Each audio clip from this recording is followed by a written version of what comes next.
اللہ تعالیٰ نے اس دنیا کے اندر نبیوں پر جتنی بھی کتابیں نازل کی ہیں وہ صرف رمضان کے مہینے میں اللہ نے نازل کیا ہے، اور اللہ تعالیٰ نے جتنے بھی صحیفے نازل کیے ہیں وہ صرف رمضان کے مہینے میں اللہ تبارک و تعالیٰ نے نازل کیا ہے۔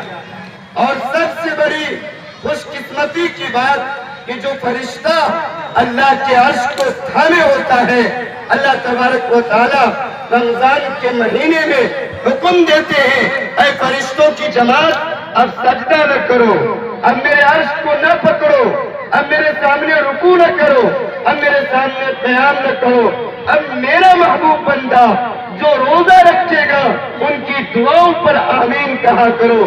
چلے جاؤ آسمان دنیا سے آسمان زمین پر، اور جو میرا محبوب بندہ دعائیں مانگے گا ان کی دعاؤں پر فرشتوں کی جماعت تم آمین کہنا۔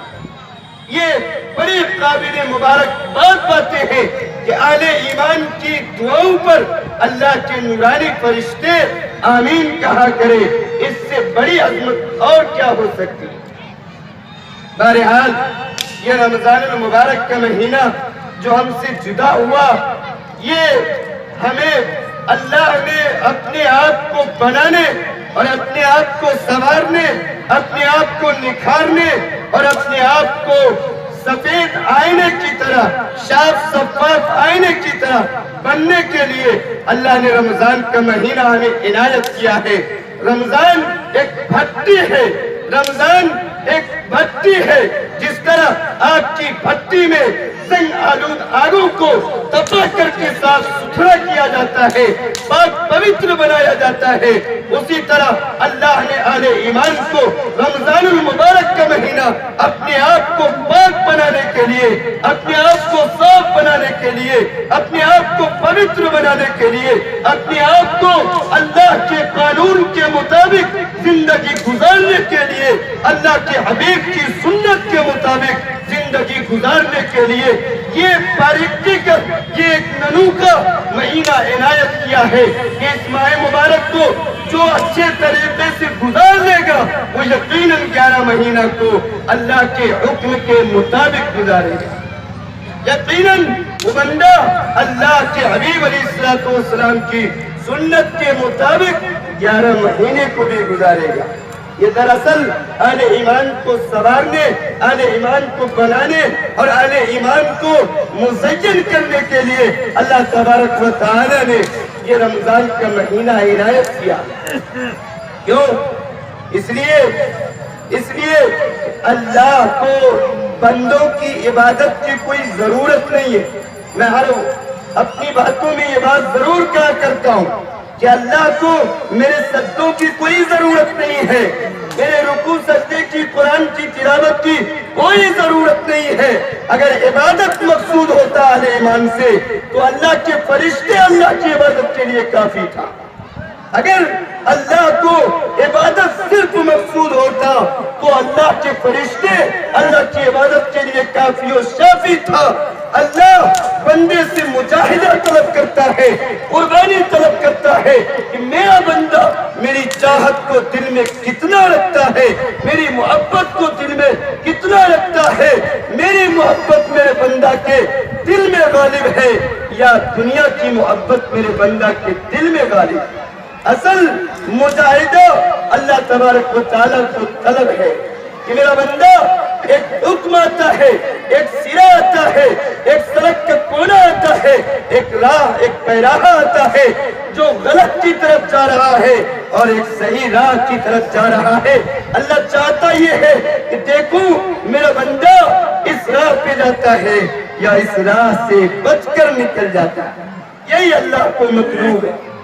سب سے بڑی قربانی اور سب سے بڑی بلیدان اللہ کے دربار میں وہ ہے جو وقت کا تقاضا ہو اور اس وقت کے مطابق اہل ایمان ڈھل جائے، اہل ایمان اپنی پیشانی کو اللہ کے سامنے جھکا دے۔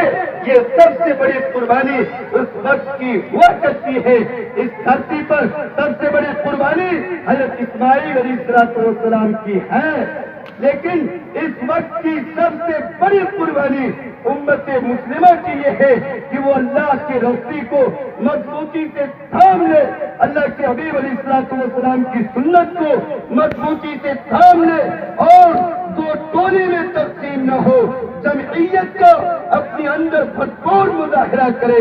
یہی اہل امت کے لیے اس وقت کی سب سے بڑی قربانی ہے۔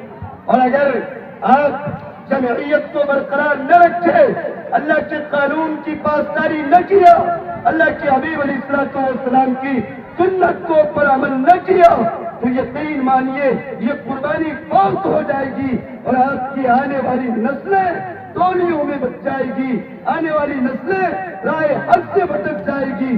جو جدھر جائے گا کچل دے گا، جو جدھر جائے گا چٹکی میں اسے مدل دے گا۔ اس لیے یہ ہم عرض کرنا چاہتے ہیں کہ اس وقت کی اہل امت کی سب سے بڑی قربانی یہ ہے کہ وہ اپنی جمعیت کو برقرار رکھے، اتحاد کے خزانے کو اپنے خزانے سے خارج نہ ہونے دے۔ کیوں؟ اس لیے کہ امیر شریعت مجد ذلہ العالی کا علی الاعلان حکم ہے، اور یہ مبارک موقع جو ہم سب کوئی اس محلے کے رہنے والے، کوئی اس محلے کے رہنے والے، کوئی اس محلے کے رہنے والے، کوئی ریاض کے پورب کے رہنے والے، ماشاءاللہ بھی ہم سب اکٹھا ہوئے، ہم سب جمع ہوئے۔ بتا دیں کس کے نام پر جمع ہوئے؟ بتائیے کس کے نام پر جمع ہوئے ہیں؟ اللہ کے نام پر جمع ہوئے ہیں، اللہ کی وحدانیت پر جمع ہوئے ہیں۔ اللہ کے سامنے ہر ایک آدمی اپنی پیشانی کو جھکانے کے لیے جمع ہوا ہے۔ یہی جمعیت کا برقرار رہنا کہ اسلام کی آواز جہاں لگ جائے، اللہ کے وحدانیت کی آواز جہاں لگ جائے، اللہ کے رسول کی رسالت کی ذمہ داری کی جواب آواز جہاں لگ جائے، اہل ایمان کا فریضہ بنتا ہے کہ وہ متحد ہو جائے، انگلیوں کی طرح منتشر نہ رہے۔ اللہ نے ہمارے ہاتھوں میں 5 انگلیاں دی ہے کہ نہیں؟ 5 انگلیاں نہیں ہے، 5 انگلیاں دی ہے۔ اگر یہ منتشر رہے، الگ الگ رہے، تو جو جدھر سے آئے گا اسے مروڑ دے گا۔ لیکن یہ انگلیاں آپس میں متحد ہو جائے، آپس میں ایک بن جائے اور یہ مٹھی کی شکل اختیار کر لے، تو پھر اس کا مقابلہ بڑا مشکل ہوتا ہے۔ اسی لیے اللہ کے حبیب علیہ الصلوۃ والسلام نے ارشاد فرمایا المسلمون کجسد واحد، ایک مسلمان، تمام مسلمان ایک جسموں کے مانند ہے۔ میرا جسم کیا میرا ہاتھ الگ ہے؟ کیا میرا پیر الگ ہے؟ کیا میرا سر الگ ہے؟ نہیں، میرا اسی طرح سارے جہاں کے انسان اہل ایمان ایک جسموں کی طرح ہے، جس طرح پیر میں کانٹا چبھتا ہے۔